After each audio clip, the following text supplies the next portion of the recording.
नमस्कार। आप सभी का ऑनलाइन क्लासेज में हार्दिक स्वागत एवं अभिनंदन। आज हम कक्षा 10वीं के विज्ञान विषय के प्रथम अध्याय भोजन एवं मानव स्वास्थ्य के बारे में पढ़ेंगे और सीखेंगे। ये पाठ आपके 4 नंबर का पाठ है। इसका अंक बार है वो 4 है। हर बार बोर्ड की परीक्षा के अंदर इस पाठ में से 2 प्रश्न आते हैं, एक अति लघु उत्तरात्मक और एक आता है लघु उत्तरात्मक प्रश्न आता है। तो ये पाठ हमारे लिए महत्वपूर्ण है। तो चलते हैं पाठ की ओर। पाठ का नाम है अपने भोजन एवं मानव स्वास्थ्य, अर्थात इस पाठ के अंदर हम भोजन और भोजन का मानव स्वास्थ्य पर क्या प्रभाव पड़ता है पढ़ेंगे। अर्थात भोजन की अगर मान लो कमी रह जाती है या कई पोषक तत्व होते हैं उनकी कमी रह जाती है तो मानव स्वास्थ्य पर क्या प्रभाव पड़ेगा वो इस पाठ के अंतर्गत हम सीखेंगे और जानेंगे। तो चलते हैं। हम सभी जानते हैं कि सभी जीवित प्राणियों को जीवित रहने के लिए भोजन की आवश्यकता होती है। अब ये भोजन क्यों आवश्यक है, आखिर इसकी क्या जरूरत पड़ती है कि हम सभी भोजन करते हैं। तो भोजन की मुख्य आवश्यकता है क्या कि यह शरीर को ऊर्जा प्रदान करता है, शरीर के विकास वृद्धि के साथ साथ रोगों से लड़ने की क्षमता प्रदान करता है, रोगों से लड़ने की क्षमता प्रदान करता है। इसलिए हमें अच्छे स्वास्थ्य के लिए संतुलित भोजन लेने की आवश्यकता होती है। अब बात आती है कि भाई अच्छे स्वास्थ्य के लिए संतुलित भोजन लेना है तो ये संतुलित भोजन आखिर क्या होता है। तो संतुलित भोजन इसे कहेंगे, हम जानेंगे। संतुलित भोजन वह भोजन जिसमें सभी आवश्यक पोषक पदार्थ उपलब्ध हो, संतुलित भोजन कहलाता है। ठीक है ना।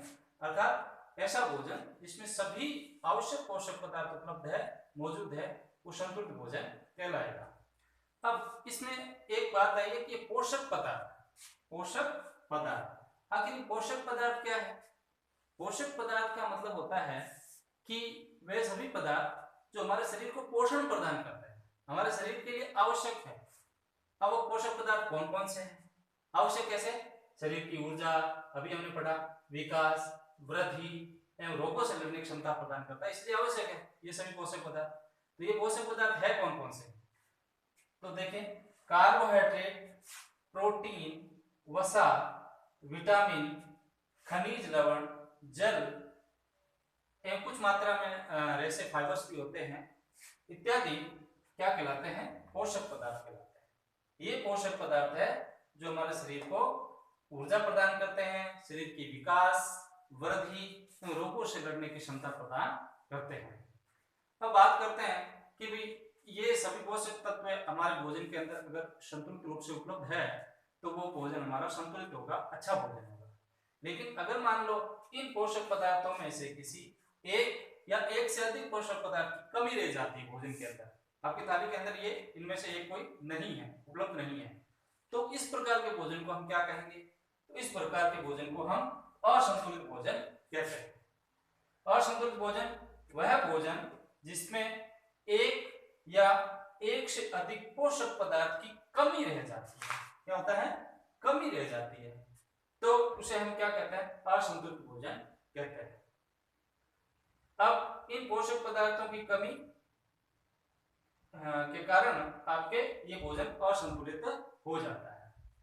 अब कभी कभी क्या होता है, कई कारणों से, बहुत सारे कारण हैं, हम आगे पढ़ेंगे इसके बारे में, के कारण इन पोषक पदार्थों की भोजन में लंबे समय तक कमी रह जाती है। अगर लंबे समय तक कमी रह जाती है तो शरीर पर क्या प्रभाव पड़ता है, तो वो हम जानते हैं। अगर मान लो भोजन में लंबे समय से इन पोषक पदार्थों में से किसी एक की भी या एक से अधिक भी हो सकता है कि कमी रह जाती है, तो उस स्थिति को हम क्या कहते हैं, तो उस स्थिति को हम कुपोषण कहते हैं। अब कुपोषण की अगर परिभाषा देखें अपन, तो लंबे समय से, मेन बात नोट करने वाली बात यह है कि लंबे समय से भोजन में एक या एक से अधिक पोषक पदार्थ की कमी कुपोषण कहलाती है। देखो, हमने अभी असंतुलित भोजन पढ़ा, उसमें या लंबे समय कहीं नहीं लिखा हुआ, यानी आपके एक दिन नहीं था, दूसरे दिन नहीं था, हो सकता है, लेकिन आप लॉन्ग टाइम आपके भोजन के अंदर इन पोषक जो हमने पढ़े पदार्थों की अगर कमी रह जाती है तो उस स्थिति को हम कुपोषण कहेंगे, लॉन्ग टाइम।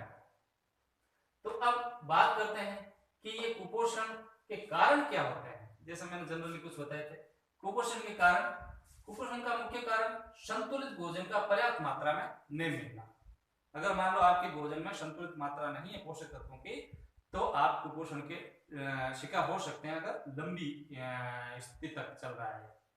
दूसरी बात बुरी आदतों के कारण, अर्थात कुछ लोग व्यसन करते हैं, बुरी आदतें होती है। कुछ बच्चे कहते हैं कि भाई मुझे तो ये भोजन अच्छा नहीं लगता है, मुझे ये सब्जी अच्छी नहीं लगती है, मुझे चावल दाल अच्छे नहीं लगते हैं, दूध पीना अच्छा नहीं लगता है।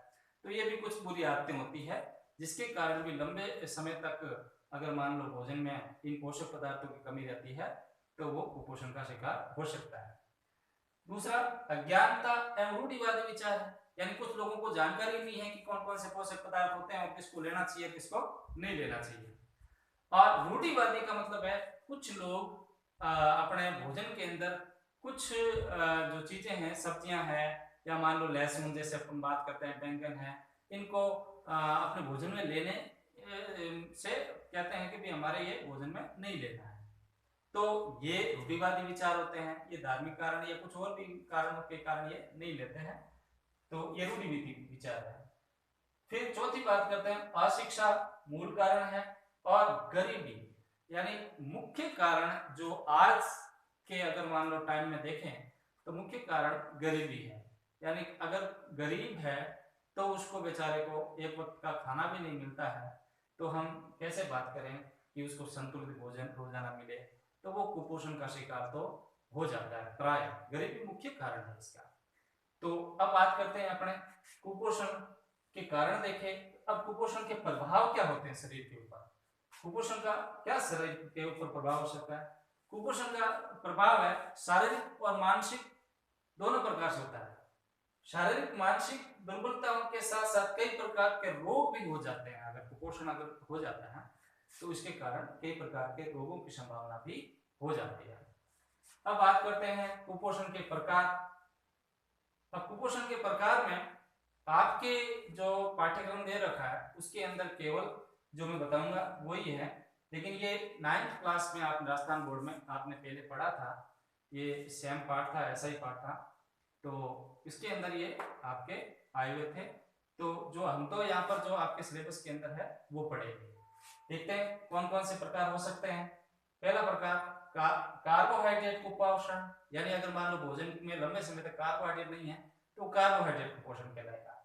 प्रोटीन कुपोषण, अर्थात आपके भोजन में पर्याप्त मात्रा में प्रोटीन नहीं मिल रही है लंबे समय तक, तो वो प्रोटीन कुपोषण हो जाएगा।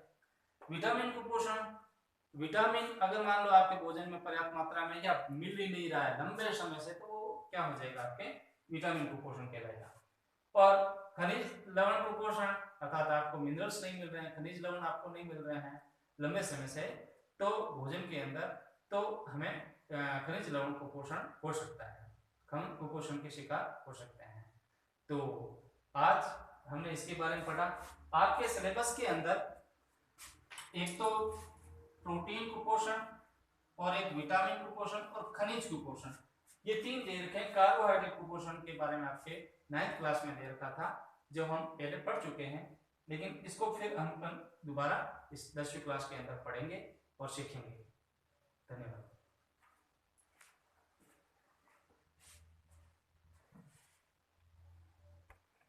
यार कर्ण हो